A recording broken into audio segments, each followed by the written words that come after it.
everyone, this is Dimple Patel, your science tutor at Bhavya Education. Today we'll be going ahead with the third module for the third chapter, metals and non-metals for grade 10.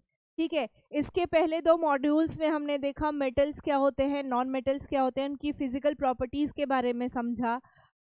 Second module was all about chemical properties of metal. Metal में किस तरीके की chemical properties होती है, और basically हमने reactivity series को भी समझा जो कि मेटल्स में बहुत अच्छे से हमें काम आती हैं. अब बात करते हैं chemical properties of non metal.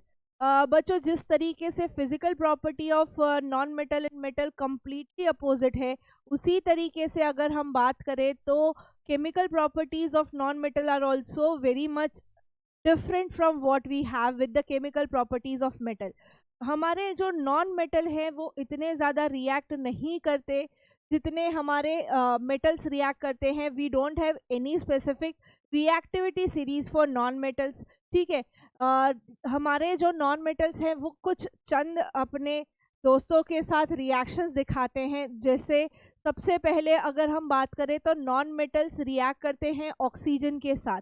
Oxygen के साथ हम मेटल्स की बात करें तो मेटेलिक ऑक्साइड्स बनते हैं जो कि एसिडिक होंगे या बेसिक होंगे नेचर में.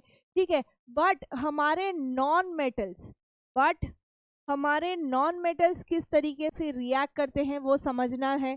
नॉन मेटल जब भी ऑक्सीजन के साथ रिएक्ट करेंगे ये एसिडिक ऑक्साइड्स बनाएंगे या न्यूट्रल ऑक्साइड्स बनाएंगे.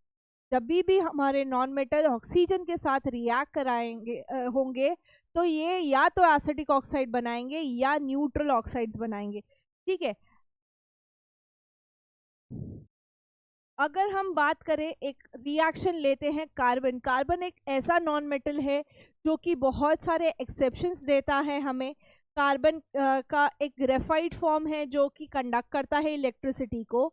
तो जब भी हम कार्बन को बर्न करते हैं in presence of oxygen, atmospheric oxygen जो है उसके प्रेजेंस में जब भी कार्बन बर्न आउट होता है एक एसिडिक ऑक्साइड बनता है जिसको हम कार्बन डाइऑक्साइड कहते हैं. एक एसिडिक ऑक्साइड बनता है जिसको हम कार्बन डाइऑक्साइड कहते हैं. ठीक है, तो जब भी एक non metal like carbon react करता है ऑक्सीजन के साथ in the presence of air या एटमॉस्फेरिक ऑक्सीजन के साथ, तो ये एक एसिडिक ऑक्साइड बनाता है कार्बन डाइऑक्साइड.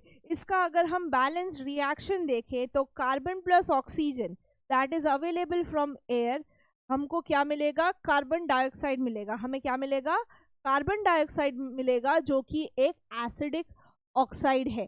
ठीक है, looking at the another reaction. ठीक है, अभी सल्फर जो एक और हमारा नॉन मेटल है वो ऑक्सीजन के साथ जब रिएक्ट करता है तो सल्फर डाइऑक्साइड बनाता है. सल्फर जो येलो कलर का कंपाउंड है, येलो कलर का नॉन मेटल है, ऑक्सीजन के साथ रिएक्ट करता है तो बनाता है सल्फर डाइऑक्साइड. ठीक है, सल्फर डाइऑक्साइड अगेन एक एसिडिक ऑक्साइड है. ठीक है, अगेन ये एक एसिडिक ऑक्साइड है. सल्फर जो हमारा नॉन मेटल रिएक्ट करता है ऑक्सीजन के साथ. ठीक है, ऑक्सीजन कहाँ से आता है? जो हवा में है वही. क्लियर.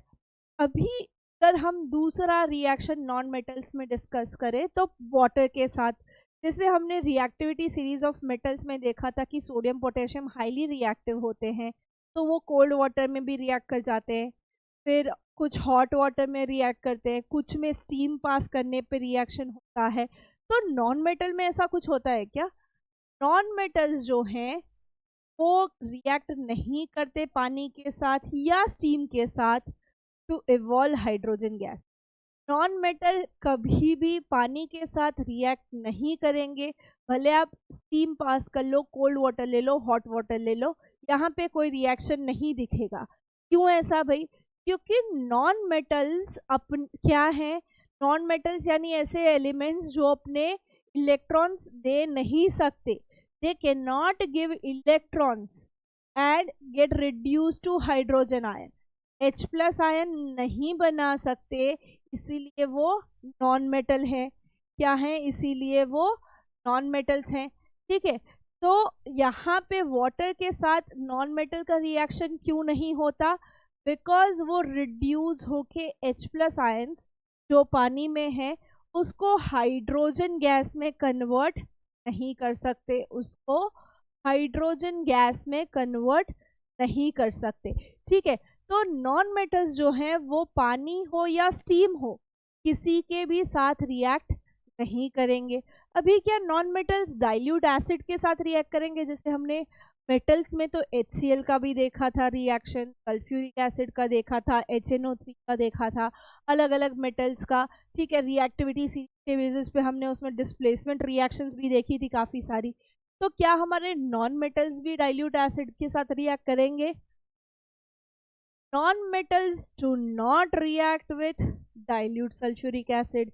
क्या कहता है कि भाई हमारे non metals dilute sulphuric acid के साथ रिएक्ट नहीं करेंगे। यहाँ पे भी रीज़न वही है कि हाइड्रोजन जो बन रहा है एसिड का, उसका कोई डिस्प्लेसमेंट नहीं है, ना ही हम वहाँ से उसको कन्वर्ट कर पाएंगे टू हाइड्रोजन गैस। ठीक है, कुछ तो ऐसा होना चाहिए ना हमारे नॉन मेटल्स के पास कि जो हाइड्रोजन आयन दे टू एसिड्स का जो हाइड्रोजन आयन है उसको सेटिस्फाई कर सके, पर यहाँ ऐसा कुछ नहीं है। नॉन मेटल्स को हम क्या कहते हैं बेसिकली? ये इलेक्ट्रॉन्स एक्सेप्ट करते हैं, देते नहीं हैं। ये नेगेटिवली चार्ज होते हैं, लाइक क्लोरीन ले लो, ब्रोमीन ले लो, आयोडीन ले लो, ये सारे नेगेटिवली चार्ज होते हैं, O2 माइनस, है ना। तो ये तो अपने इलेक्ट्रॉन किसी को दे नहीं सकते, ये तो हमेशा एक्सेप्ट करेंगे। ठीक है, ये this are acceptors of electrons, ये दे नहीं सकते। तो हाइड्रोजन आयन जो एसिड के साथ रिएक्ट कराने के लिए और खुद को रिड्यूस करके हाइड्रोजन गैस बनाने, ये इनके पास है ही नहीं। तो ये डाइल्यूट एसिड्स के साथ भी कोई रिएक्शन नहीं देंगे। यानी नॉन मेटल्स ना वाटर के साथ रिएक्ट करेंगे, ना डाइल्यूट एसिड्स के साथ। ऑक्सीजन के साथ रिएक्ट करके ऑक्साइड्स जरूर बनाएंगे। ठीक है, अगर हम बात करें क्लोरीन के साथ, हाइड्रोजन अगर हम एक नॉन मेटल कंसिडर करें, सी हाइड्रोजन मेटल है, नॉन मेटल है, वो दोनों की प्रॉपर्टीज एग्जिबिट करता है, बट वो मेटलॉइड नहीं है। That is an anomalous compound, anomalous element, sorry. ठीक है, तो अगर हम हाइड्रोजन को एक नॉन मेटल एज्यूम करते हैं तो वो क्लोरीन के साथ रिएक्ट करके क्या बनाएगा? हाइड्रोजन क्लोराइड, HCl बनता है।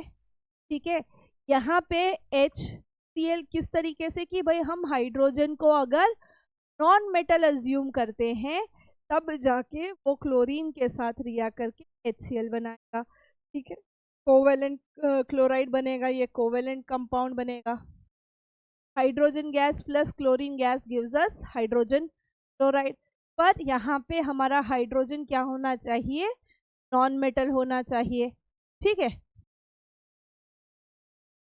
अभी क्या रिएक्शन होगा नाइट्रोजन लाइक नॉन मेटल्स का हाइड्रोजन गैस के साथ? क्या हमारे नॉन मेटल्स हाइड्रोजन के साथ रिएक्ट करेंगे जिस तरीके से हमारे मेटल्स हाइड्रोजन के साथ रिएक्ट करके मेटल हाइड्राइड्स बनाते हैं? क्या नॉन मेटल्स भी कुछ बनाएंगे? तो अगर हम सल्फर का केस देखें तो सल्फर हाइड्रोजन सल्फाइड बनता है, कोवेलेंट हाइड्राइड बनता है। ठीक है, सल्फर एक ऐसा नॉन मेटल है तो हाइड्रोजन के साथ रिएक्ट करके H2S हाइड्रोजन सल्फाइड गैस बनाएगा। ठीक है, सल्फर रिएक्ट करके H2S बनाएगा। पर क्या वैसे ही हमारा कोई और, क्या ऐसे ही हमारा कोई और नॉन मेटल हाइड्रोजन के साथ रिएक्ट करता है? तो नहीं।